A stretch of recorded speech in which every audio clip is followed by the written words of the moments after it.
Out. Okay, hello everybody. Welcome to the sixth episode of Catching Up. And a huge thank you to Ontario Arts Council for providing the funding for us to do a better job with these productions. And I'll just get right to it. Our guest today is the wonderful Karin Jones. I've been so excited about this. Hello. Wonderful to have you here. Really, I think you know how excited I've been for this. Um, and thank you for everybody else who's joined us tonight. It's great to see so many of you. And I think you're all excited for Karen to get started. I'll just give a brief description. I think everybody here knows, but for the future references, because this is going to go on YouTube, Karen is an interdisciplinary artist, right, with a background in jewelry mostly. And the first time I was exposed to her work was at the Boston Snack Conference. And it was the hair jewelry, right, that you were showing there? A little bit of hair jewelry, A but little bit of that. mostly the dress that I The made. dress, yeah, that was Yeah. the dress. I remember the dress, and that was like, I just told you, that was a core memory in my jewelry years where I was like, this person is very visionary, really a Thank visionary, you. and your work is really magnificent. So yeah, and it's mostly, I would say, about cultural and historical narratives and how Yep. it forms our identities and our personalities. So it's a Mhm. subject that I've always been fascinated about. Uh, Mm, and I think that more than ever, everybody else is during these times interested in these topics and subjects. So thank you for being here and thank you for sharing your work with us. Yeah, I'll thanks for let you inviting take me. the podium. Okay, sure. And I'd just like to say, I don't know if I told you this. I met you, Pasha, a few years ago here in Vancouver, and you told me how Yes, much you liked my talk at Boston. And yes. over the years, I've come across a few people that remembered it and mentioned it to me, but that talk was actually really traumatic for me. Was it? Yeah, because How come? I got so nervous. I got up on stage. I was like, I got this, I'm fine.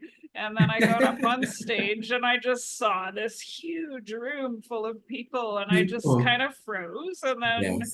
I stumbled through the first few slides and I couldn't find it was almost like being in a nightmare where I looked at the little remote and I was like, I've never used this before. I don't know what How these do buttons do.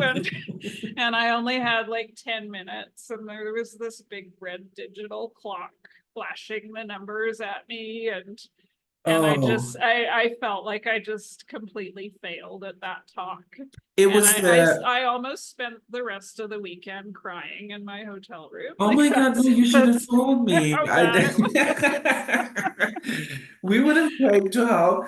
No, but it's funny because I have no honestly, no, I thought you were magnificent. I was Oh, like, thank you. person's in full control.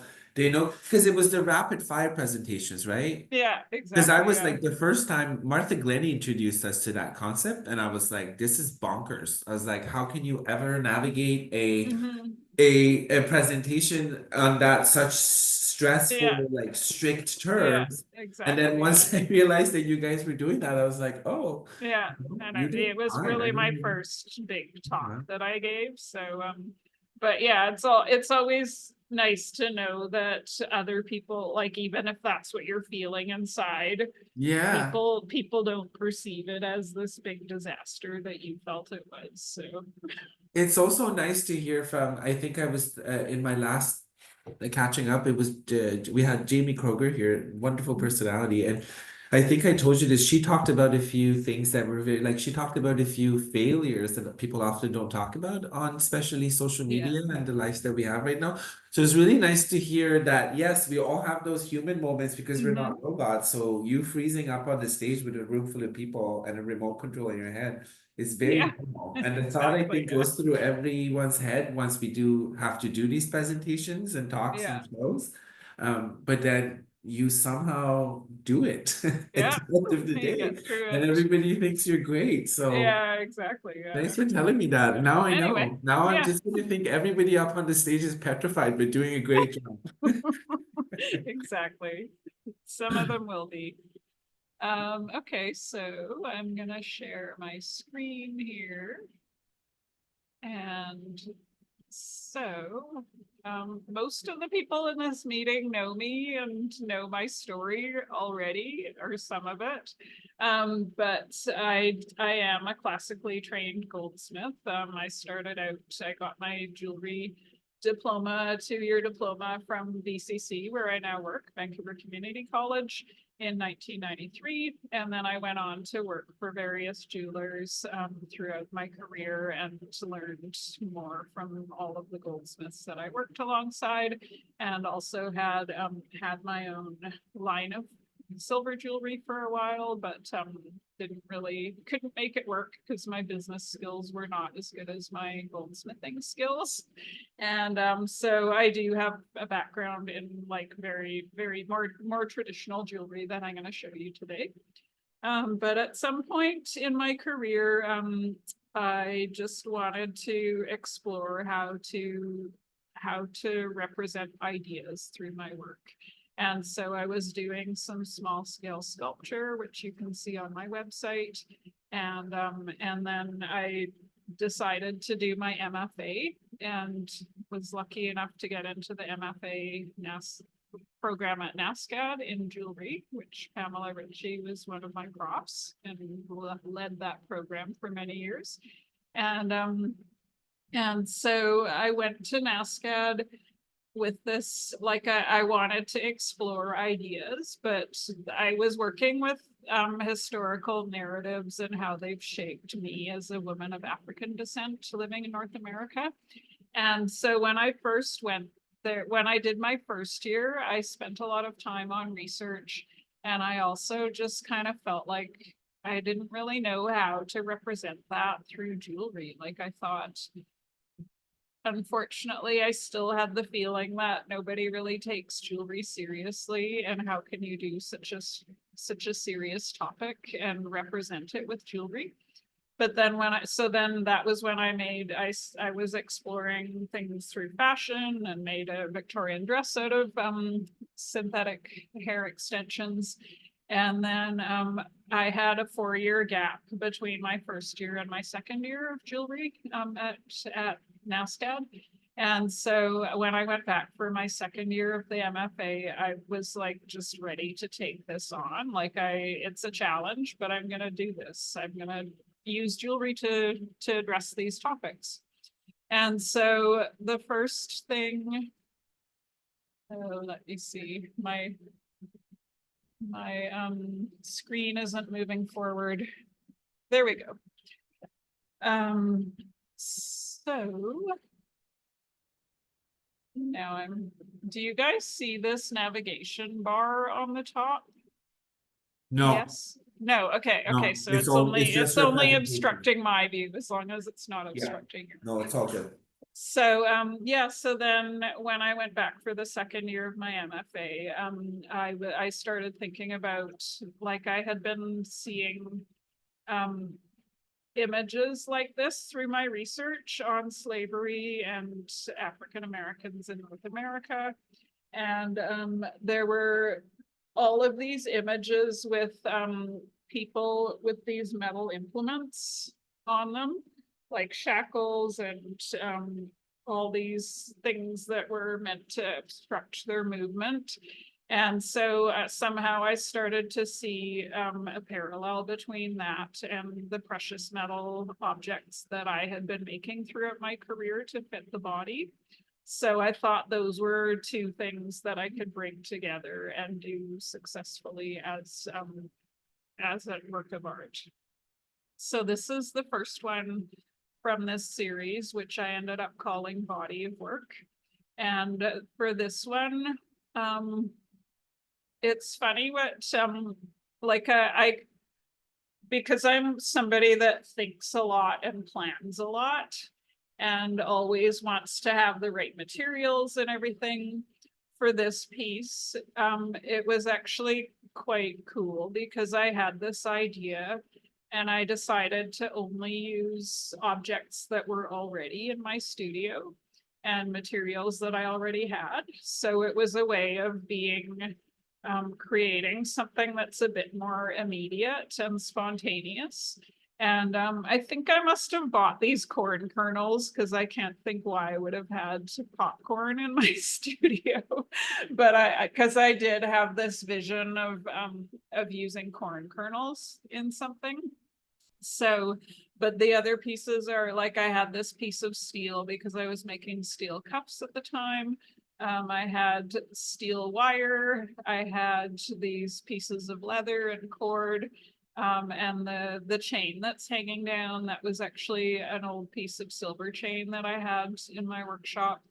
And so I made this as it's a reference to the steel collars and shackles, but it's decorative and it can be taken off. So it was referring to the history of slavery.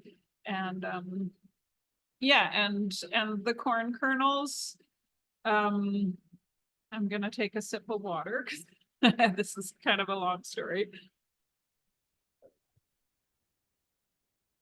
So when I was doing the first year of my MFA, I did all this soul searching about this history of how my ancestors came to North America. And I was working on ideas of race and identity. And I realized somewhere along the way that I felt this kernel of shame about being African, being of African descent, just because of all the negative imagery we've been exposed to about Africans, especially as a child growing up in the 70s.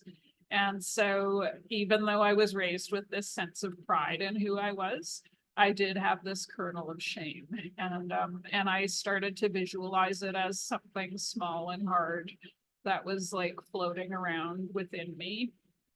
And it was like I have talked about it before as being like a rock in my shoe. Like you can walk 100 steps and not feel it, but then when it gets in the right place, you wince. And so I would wince like that and feel that shame when I saw certain images of Black people and had them associated with me. So that's partly, that's the hidden meaning of the corn that I've used a lot in my jewelry and in my artwork. And but on the surface, you can also read it as this would have been a main staple for enslaved people in the American South. And yeah, there are all kinds of other references. Working with hair, we talk about cornrows, which is interesting because I've heard people in Britain talk about, they don't call that hairstyle cornrows, they call it cane rows.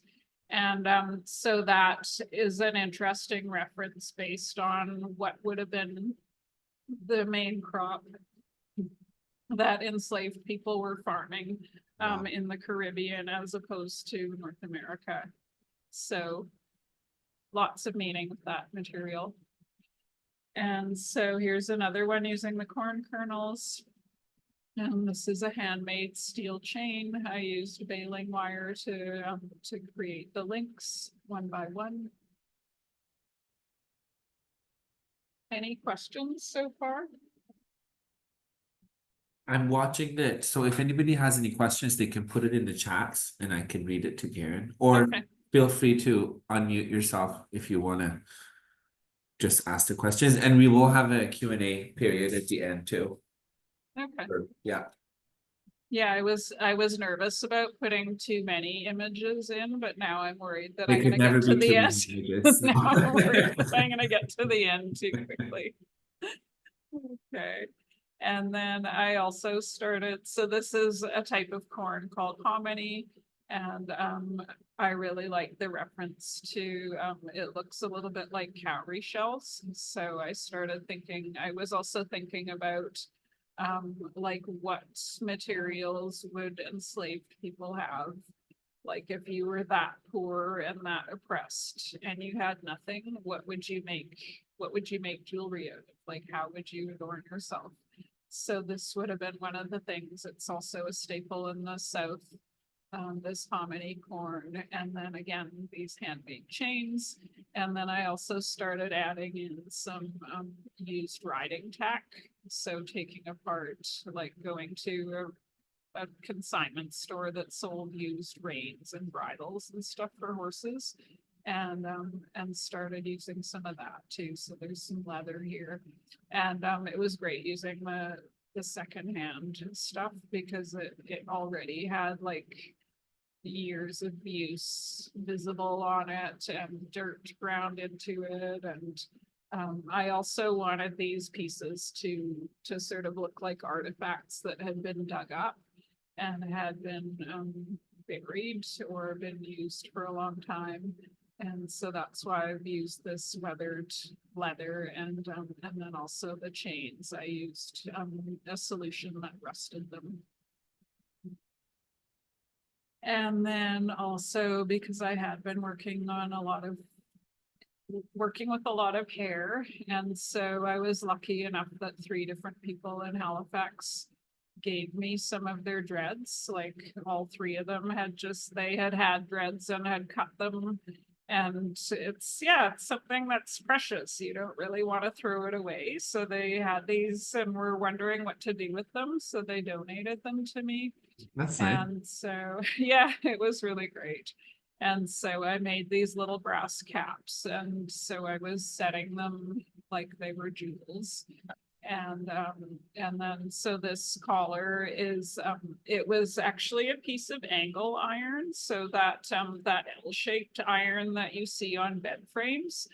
I had found one of those in the metal shop at NSCAD, and there was a forge there, so I forged this flat. Okay. And so it's like it was a piece of angle iron. And then when I forged it flat, it had this seam along the middle, Yeah, which I thought was really beautiful. But I also thought I was a bit worried because it felt to me like a slash neck, like it felt like a scar that's what along I the thought neck. it's there for. Yeah, okay. And so at first I thought it was too harsh and I wasn't sure if I wanted to use it.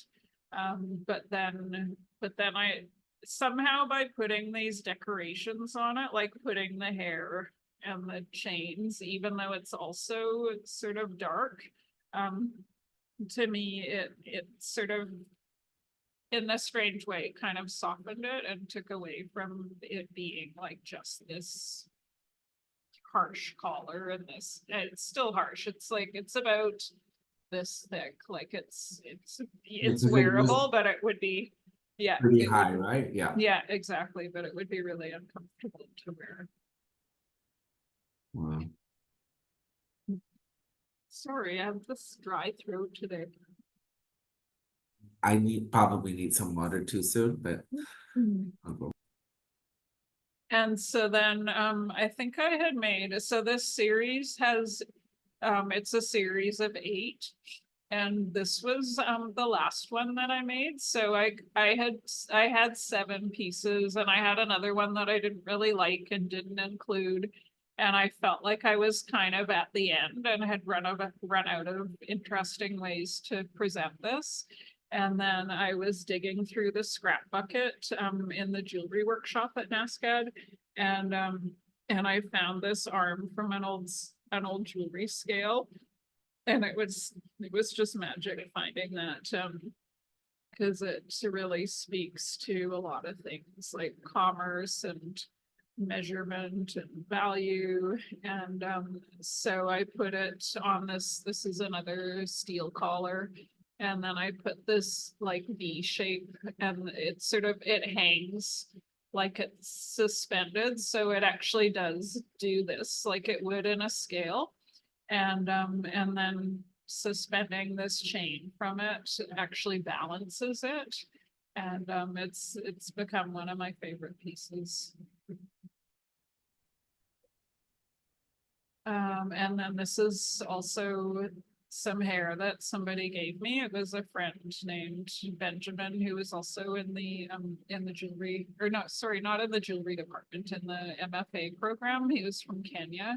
And he and his wife were two of the people that gave me their dreads, because they had cut off all their dreads when they moved to Canada, but brought them with them. And so it was really special to have this hair. And this was like a clump. So you could see on the left, that's where it was attached to his head. Yeah. And somehow, like, all of the dreads really seemed really alive to me. Like they were almost like little beings. But especially this one, it just looks like a little body. It does, and, yeah. And then I suspended it from this, whatever it was, bridle or whatever, and added some corn to it.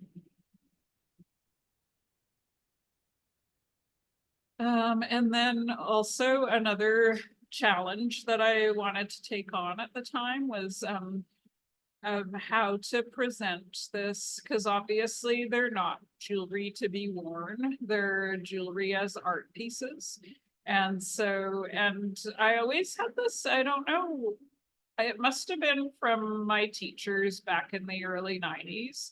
But I felt like they were always giving us the message that we had to make jewelry that was, it was always this conversation, is jewelry as good as art? Well, yes, it is. And why doesn't anyone take it seriously?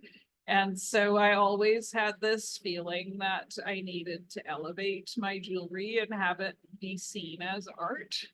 Although, which is crazy. I mean, jewelry is jewelry and we can appreciate it for what it is. But especially with this show, I wanted to actually take on that challenge. So I got these, they're actually painting panels that I bought from Desairs. And then I stained them black and varnished them. And I made these mounts for them, and I'll show you a close up of the mounts in a minute. But I really wanted to, like I had in the past, I had approached gallery owners a little bit about showing jewelry, and they were like, "Oh no, we don't have the display cases. We don't have any plinths. We can't show it. It's gonna get stolen."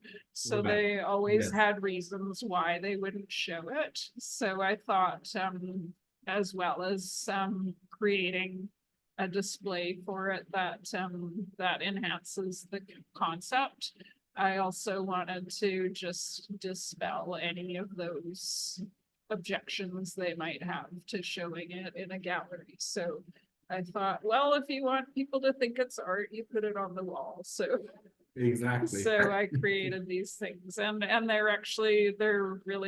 they travel really well because the mounts come off the painting panels and the jewelry comes off the mounts. And this is another one that I didn't show in the previous photos. This is made of riding tack, and then it's a braid of horsehair going down the center there. There's a close-up of it.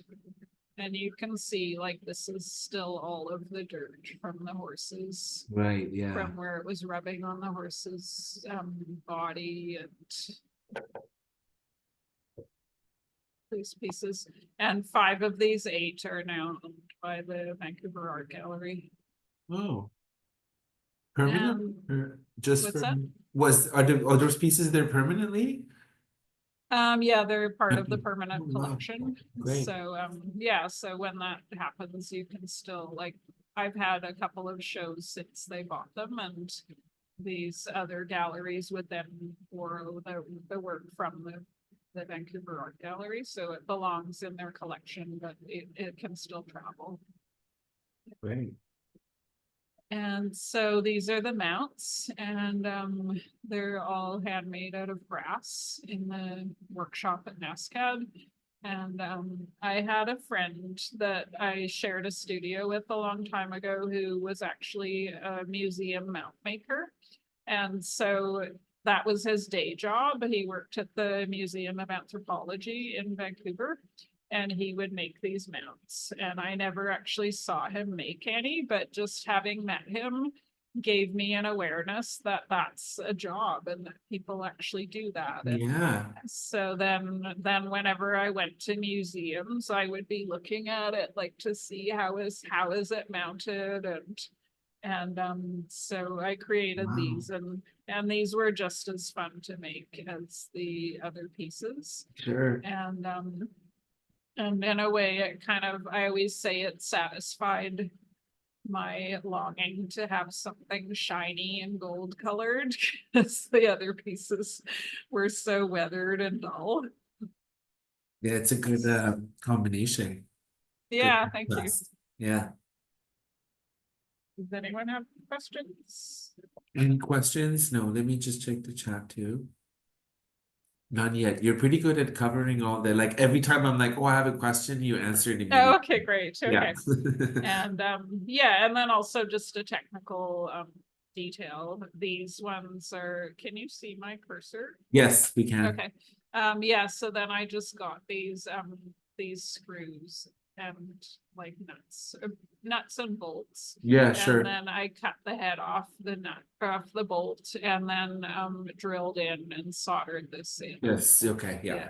Yeah. And then I think there were a couple of other technical things. These ones I soldered, so like obviously it's all soldered together, Yeah. but like in places like that or the joint here, I would always drill in and put a brass pin through it and solder Okay. that just for Okay. extra Pins, strength, yeah. just so that it's not that the pressure isn't just on the solder joint. Yes. Even though the pieces aren't heavy, that was still my technical thing. I always want to do a good job. Yes, of course. And then it shows, like, when you're looking at this, like, I didn't know the scale of it. So I was like, oh, these are small, like, brooches. And then once you were like, no, these are Yeah, what they are. I was like, it's, and they're all handmade, and you're yeah. using the same techniques as you make jewelry, just on a, Mhm. yeah. Yeah, exactly. It was really fun to Mhm. do that. And then this is at my MFA exhibition, and I presented my thesis orally. And so it was about a half-hour talk that I gave, and I presented it orally because I had also been thinking about how the written word is something that has been used to oppress cultures that didn't have the written word, and it was a way of Europeans saying, oh, we're better than you because we read and write, and you're stupid because you don't. And so I kind of wanted to honor the storytelling tradition that a lot of cultures have, and show that it can be just as thoughtful and complex as anything you could write or type on a computer. Yes. And so when I was planning the talk, I didn't do any writing at all. Like I would just lie there at home and think about what I wanted to say, and sort of build the talk in my mind, and rehearse it in my mind. And there was one part where I quoted an author.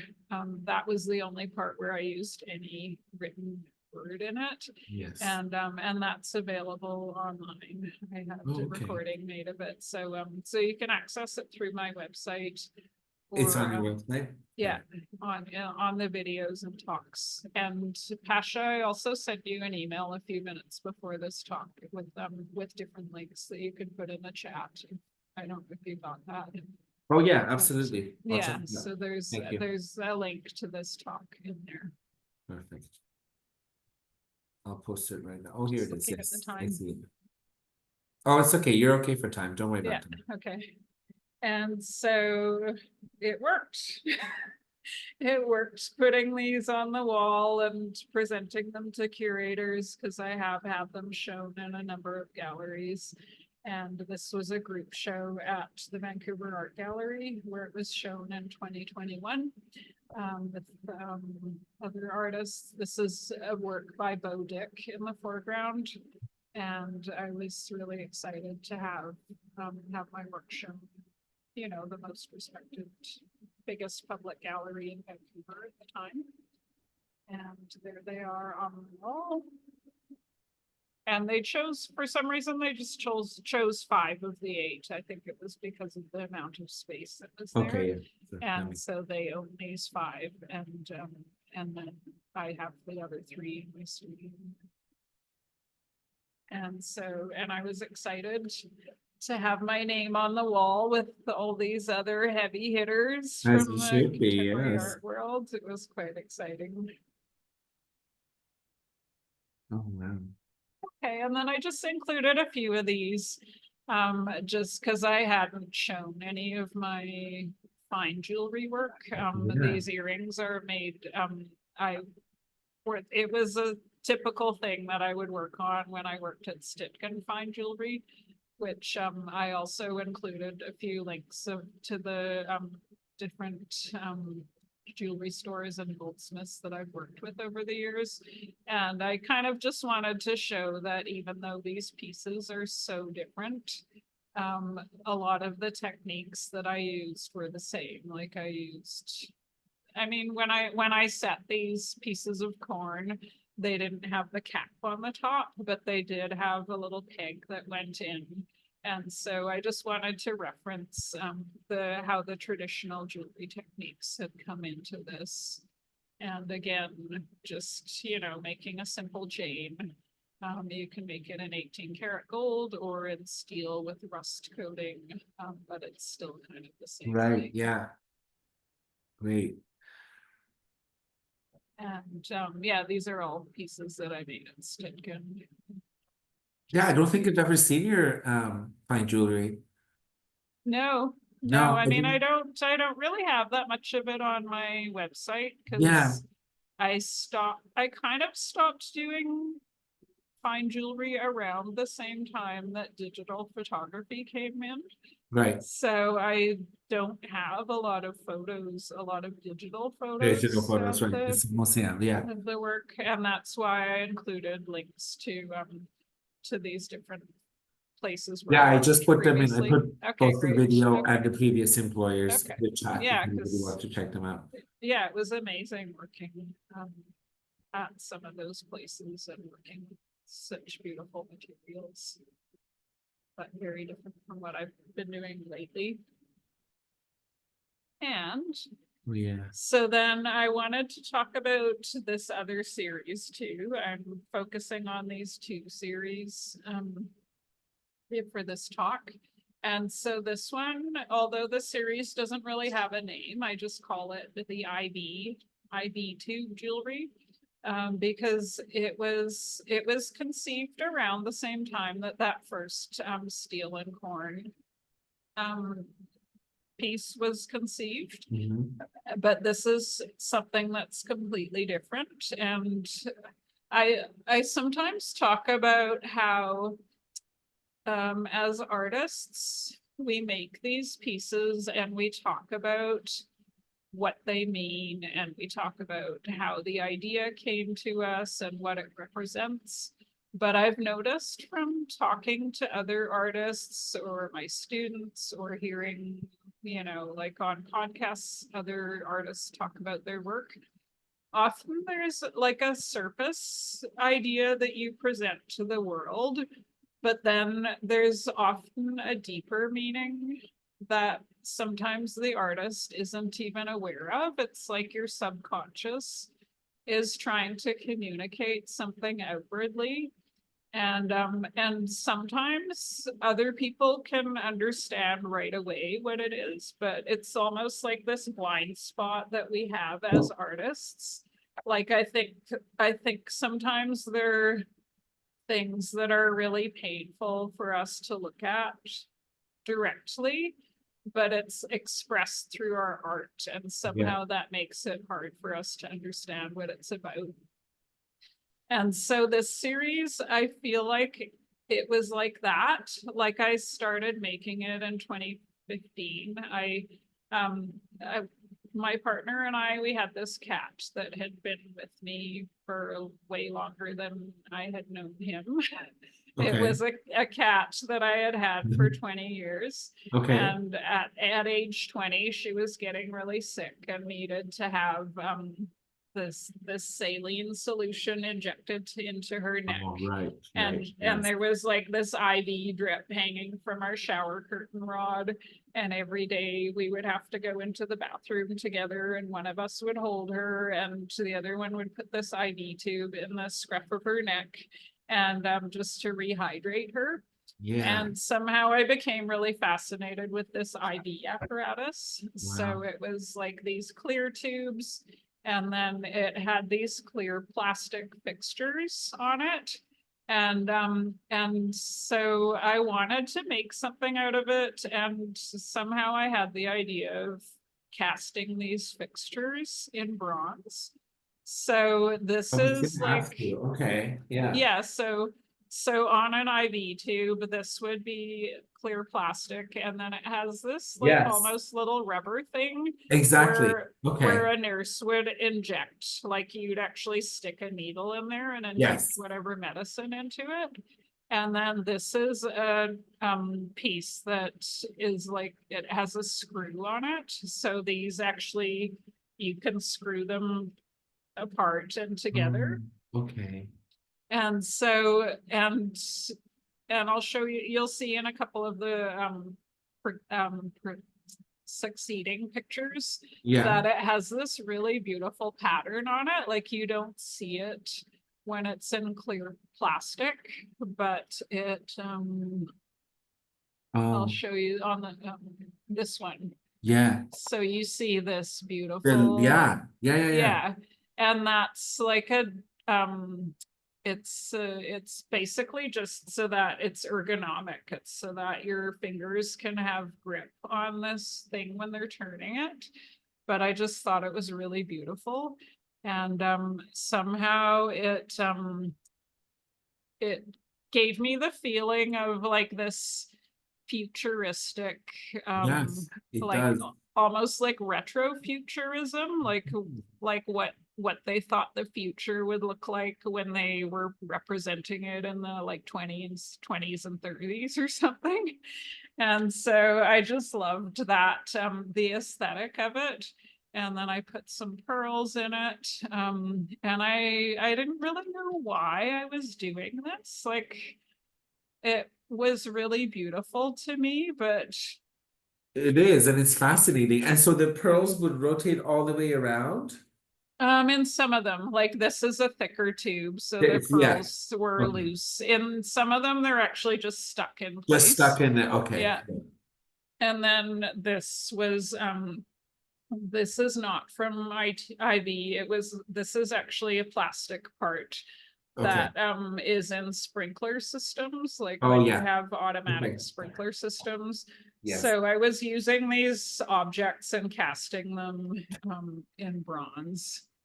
And then, yeah, and somehow this series had a really strong hold on me, but I was never able to write a proper artist statement because I wasn't really sure what it meant.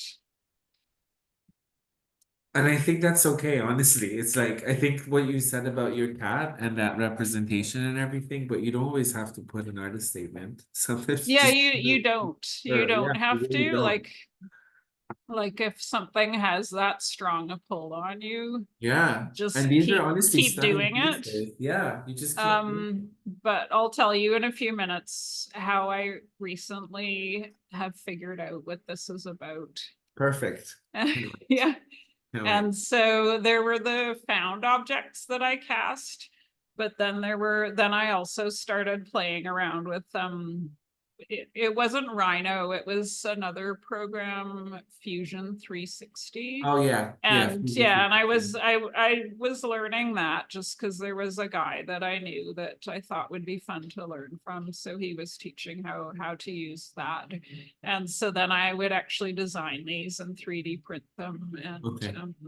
and so that I would have options beyond what was actually available as found objects. And so yes, it was kind of fun, but I didn't really love, I loved the results, but I didn't love sitting at the computer for hours. Yes, sure. So unfortunately, I don't know how much more of it I'll do. But this is one of my favorite ones. And yeah, that one was designed in CAD. And do you have a close up? Yeah. And so again, I put this kind of pattern on it. And this pattern as well was inspired by the actual found objects. Yeah. That's it. And there's a picture. I think this picture of me is a bit nerdy, but it's like Sears portrait studio or something. But so that's me wearing it. And yeah, and they are all very wearable. And some of them I've put magnets in as clasps and stuff like that. So, and then this year has been very momentous. I spent a year in Montreal and came back a year ago right now, basically, a year ago in September and October. And the partner that I had been with for 14 years or 13 years, he and I just started fighting like cats and dogs when we got back from that trip. And then went to counseling and nothing was working. And so basically I spent like 8 or 9 months breaking up with this man that I had been living with for a really long time. And it was a really, really painful time. And yeah, and what else do I want to say about that? I might say a bit more about it in a few minutes. But so that happened and I moved out at the beginning of May of this past year. And then at the end of June, I found out the reason why I had also been experiencing all kinds of weird symptoms with my body for the past 9 months. And I had been feeling weakness in the right side of my body, and especially my right leg felt like it was getting weaker and weaker, but some of the stuff was just really weird. So my handwriting was getting really messy, and I was like my fine motor skills were going downhill. And my doctor just kept telling me, oh, just keep doing more physio, it'll get stronger. But then finally it got so bad that I had a crying fit on the phone with her at the end of June. She finally sent me for CT scan, and it turned out that I had a tumor in my brain, or on the lining of my brain. So within 2 days of that being discovered, I was on the operating table. And I was hesitant about showing this next picture because it's a picture of my head with a bunch of staples in it. So I wanted to give that as a trigger warning because it's a little bit harsh. But I want to show it because it actually, there's something actually quite beautiful about it. And so I won't linger on it because I also was I'm at this stage where I've gone through all this horrible stuff this year, and somehow it makes me want to share it with people. But then I'm worried that I'll look back in a year and say, why was I so crazy and oversharing in public all this personal trauma? But anyway, I'm just gonna show the picture. Yeah, sure. And so, and a friend was joking that it was like a J for Jones. Oh yeah, it is a J. You're right. Anyhow, I'm not gonna linger on it. But it's also Halloween, so that's exactly. That was our picture little for Halloween. So so luckily the surgery was successful. The tumor was benign, but I was still in hospital for like a month or a month and a half, and sort of starting when I woke up, my right leg was completely limp, and so I was in a wheelchair for a week or so, and then slowly moving to a walker as I got strength back. And so it was quite a recovery process. And so now I still have a bit of fatigue now. Well, I mean, I do deal with fatigue. I shouldn't minimize it. But my leg is back to normal. I can ride my bike and everything. But when I was in the rehab hospital where I was getting all this physio and being taken care of by a bunch of really great doctors and nurses, after like 2 weeks after the surgery, they took those staples out of my head. And so this is what this photo is of. And I asked if I could keep them. Like I told them, oh, I'm a jeweler. I may want to use these or something someday. So the nurses thought it was really funny that I wanted to keep them. No, definitely, yes. And then it kind of got around the ward that I was on. And then for a few days, all the nurses were asking me what I was going to make out of them. And I was like, I don't really know yet, but it's one of those things that if you have an idea in the future, you don't want to regret that you didn't save them. Sure, I agree. And then they had these little disposable pliers that they used to take them out. Like it has like this little groove here and then a sharp piece that goes in. So it basically would crimp the staples open. So it would go from that to that. Yeah, okay. And yeah, I mean, they just like look like a bunch of little bits of metal. Like they don't really inspire me, but I thought I'd show them. And then the other funny thing, when I took a picture of them earlier in my studio, the little text symbol came up on my phone as though it thought that I was taking a picture of text. Oh, wow. Which is kind of interesting. Yeah, that is interesting. They look like little, I mean, it's again, maybe the Halloween, but looks like little bats. Yeah, like they're gonna fly over. Birds, yeah, they look like they're just gonna jump off and fly, yeah. Yeah. So anyway, coming back to this, when I woke up from that surgery with all those staples in my head and like 2 IVs going into my hand, which I wish I'd taken a picture of, it was suddenly clear to me what this work was about. And it was about care. It was about that I was in this relationship where I felt like I was giving more care than I was getting. And, like my partner and I doing this IV treatment on this cat, in a way, I felt like deep down, I wished that I was getting that level of care. And I realized that I've been living as though everyone in my life deserves care except me. And it was coming through in my relationship, and it was making me feel really unfree. And yeah, and it's like I never really understood where this jewelry fit in with my other works of art. But when we think about basically the patriarchy and white supremacy, it's like, who feels they deserve care and who feels that they don't? And so how do those systems of oppression enter into our own lives? And this was all of a sudden really clear to me. And it took being in the hospital, actually receiving care from people because I was so incapacitated, and all my friends and family were around and they were taking care of me.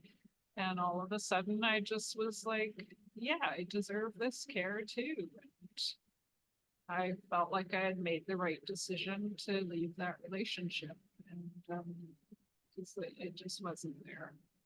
So yeah, so that was my big revelation. And I had this idea to make individual display cases for these pieces. Right. Yeah. I had this idea like 1 or 2 years ago, but never really followed through on it. But now now that I feel like I know what these pieces are and how to talk about them, I am going to create displays for them and start showing them in galleries. And yeah. So that's not what I want to show yet. That actually is sort of the end of my presentation. Wow. I'm happy to answer some questions. What is striking and really fascinating presentation. Thank you. Thank you. No, really. It was hearing you talk about it, especially after, and thank you for sharing that personal experience.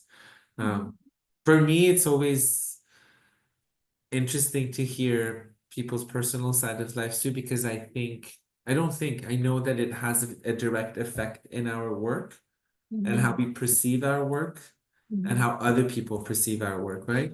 So Yeah. once you're talking about all of this and then going back to this line of work, which you said you didn't know why you made it, and that aspect of care, and also, you know, coming from that background, that just relating all of it together, and I like how you put some of the images next to each other that you can see, like, especially when you're with your fine jewelry next to the pieces, and how it translates, but two different stories, right? Yeah, because when I look back, a lot of the things that I've made are so different from each other, but yeah, they're obviously all related because they all On parallel planes, yeah. yeah. Really, I'm moved. I'm very moved. Thank you. Thank you.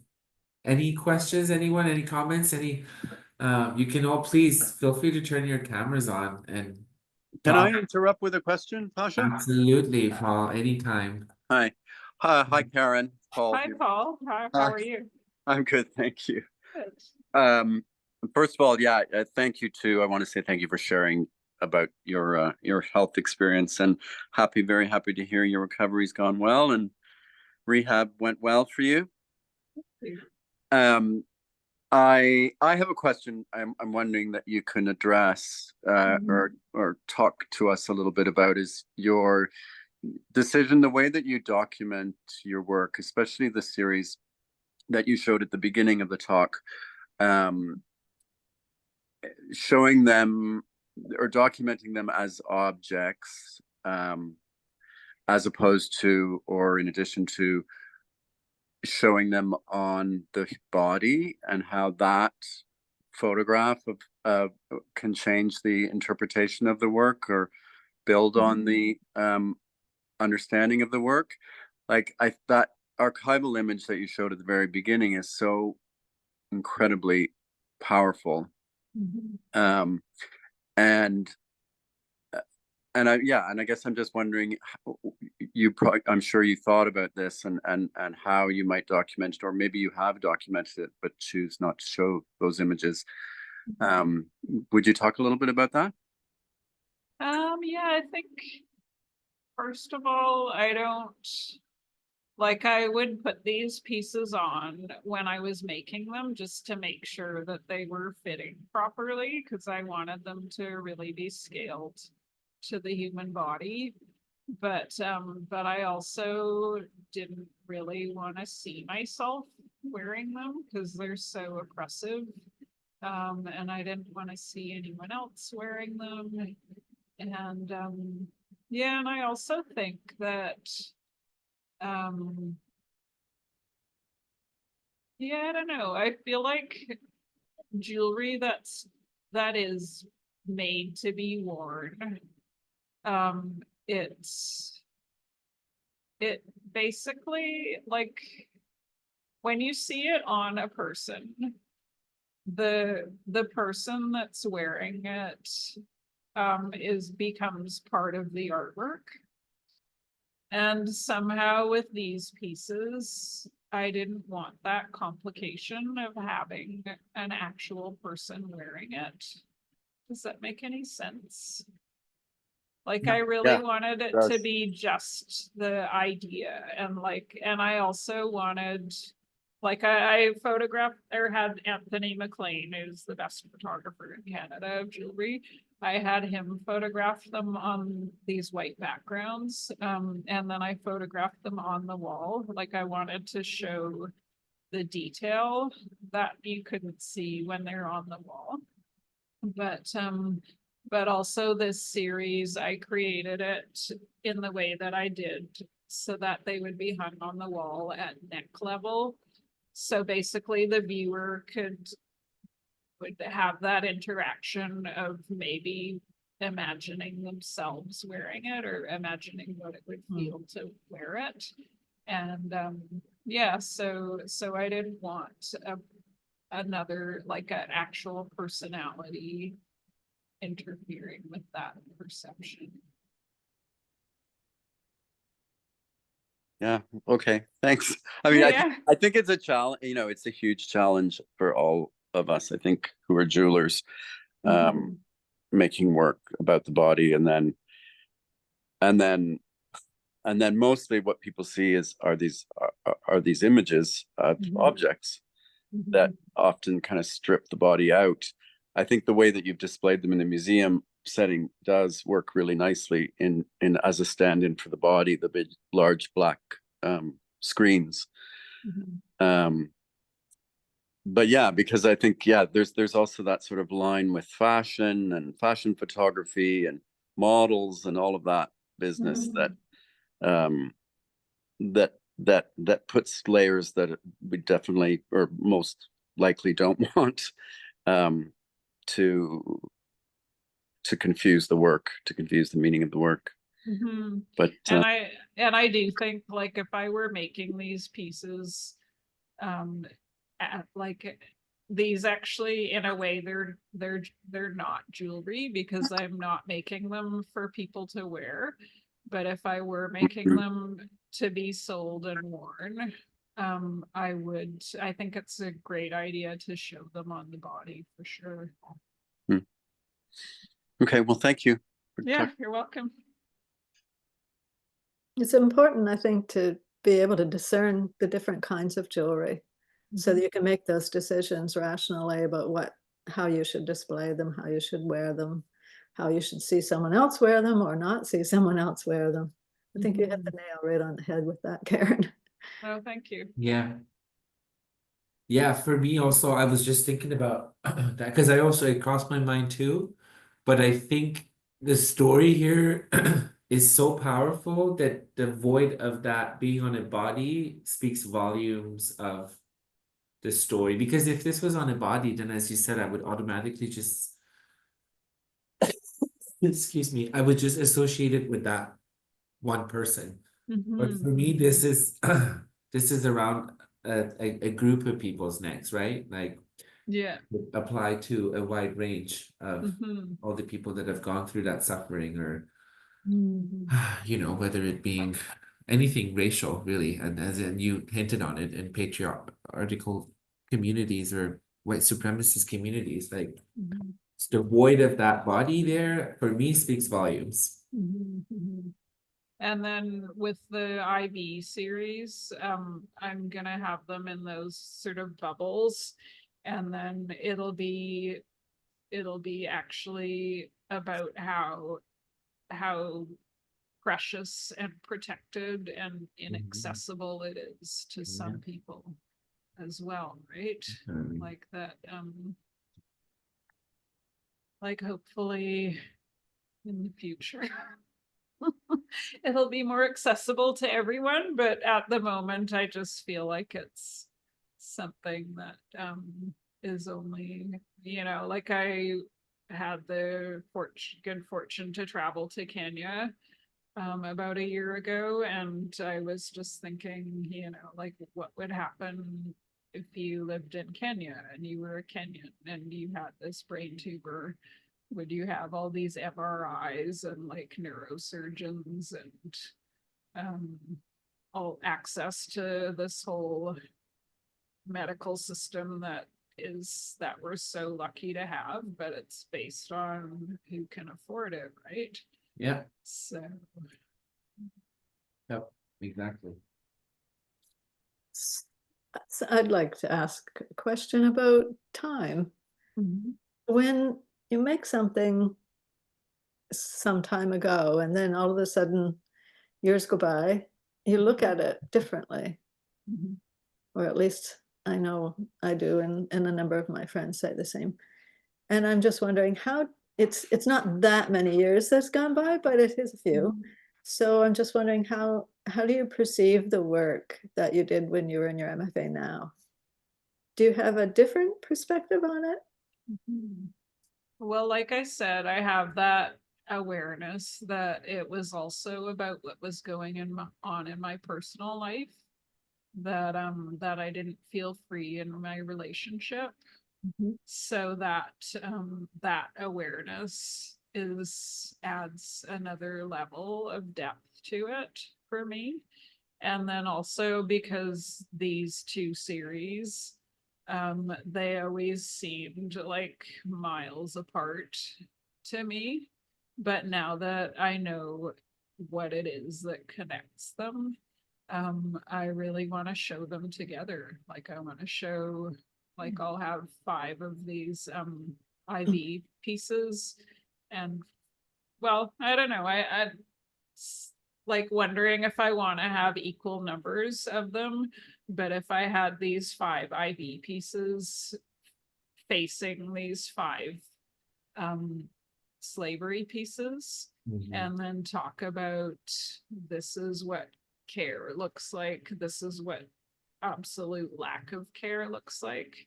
I think it would be a completely different conversation now that I know that. Yeah, it sure would. I'd be interested to hear that conversation. Sounds good. Yeah, hopefully I'll be showing them in the next few years. And see them and hear me talk. That's beautiful work. Yeah, thank you. Really is. Thanks. It you've not talked at all about the golden section and freed, which were shown in Montreal, right?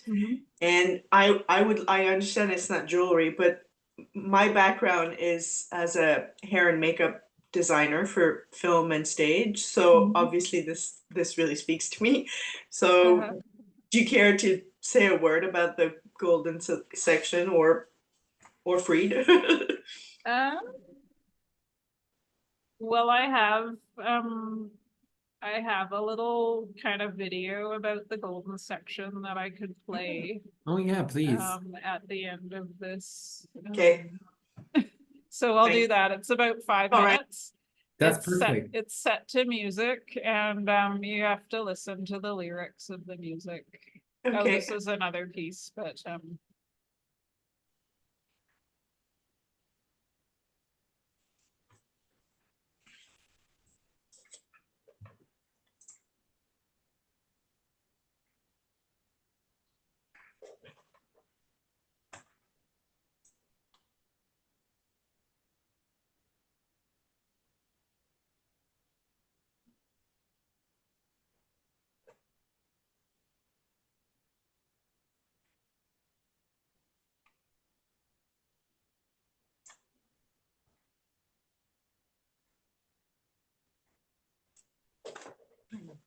Karen, the video has no sound, right?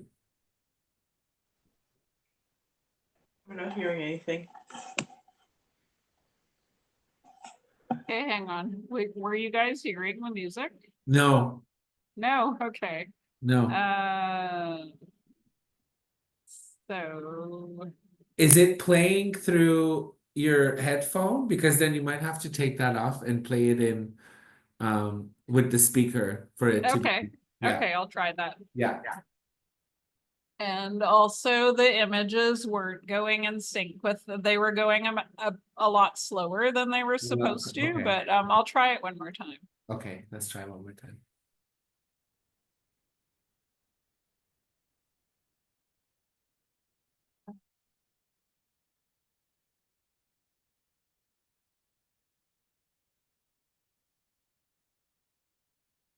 We still have no sound. Sorry, it's like stuck. That's too bad. That's it's just too bad. Do you have it on YouTube? I don't think I do because I didn't have permission to use that song and I was worried about Oh, it right. being Okay, yeah. copyright issues. Yes, probably. It would have. It would have. It went so Um, quickly now. Yeah, no, that's too bad. I'll see if I can. No, it's really stuck.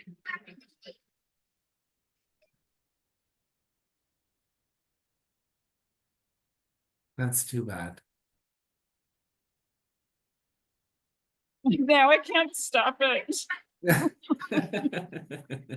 It's like either stuck or it doesn't want to be stopped. Sorry. That's all okay. Don't worry. Oh, well. There had to be some kind of technical difficulties, Yes, right? there always has to be some kind of a technical difficulty. Yeah, especially with videos, it's always tricky. It's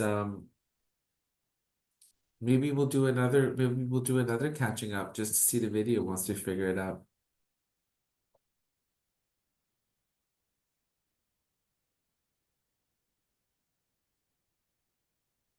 Okay. And I also didn't hear any of what you just said. No, I just said maybe we'll do another Metal 8 catch up to see the video once we figure it out. Yeah, exactly. Yeah. Or I can post it somehow. Yeah, you can even I mean if you don't want to, if you're worried about copyright issues, then we can't really. Yeah, we'll talk about it later. Yeah, we'll talk about how We'll to talk do about it later. Yeah. Anyway, sorry, Julie. Yeah, sorry. Stay posted for more talks about because Yes. that piece, the bond, which is a Victoria. It's basically a replica of Queen Victoria's wedding dress made with blonde hair extensions, and that I don't even have it on my website yet, but hopefully I'll be showing that and talking about it more soon. Perfect. We can't wait. Yeah. I do have to say this has been one of the more engaging conversations Oh, because thanks. you bring something. Yeah, because we often have this conversation on here about our jewelry and what it's supposed to do. But what this today for me was really art jewelry, where Oh, there's so thanks. many conversations coming out of it. The pieces are beautiful to look at. There's so much meaning behind it, and it is a very good story that makes people think about a lot of our issues that we're facing even right now, and how we can all individually be a part of it or not part of it. So thank you. I really, really appreciated this. Yes, You're this is welcome. gonna be, yeah. I had a great time. I hope everybody else had a great time. I think everybody did. Been a pleasure, yeah. Yeah, It's really. great, yeah. It's really nice listening to hear talk again, hearing about the work and how you've changed and evolved, and it's wonderful. Thank you. Yeah, Thanks. really. And thanks to everybody else who showed up today, who's part of the conversation. It's always great. This is one of the reasons why we want people to come to these, because it turns out to be a dialogue between a lot of us that are sort of scattered throughout the country. But this is a moment for all of us to talk and hear more about each other. So Yeah. select the board, we have 2 more coming up. I still don't have confirmation from the artists, so I can't say, but they're also very exciting. But just keep on reading the newsletters for further information.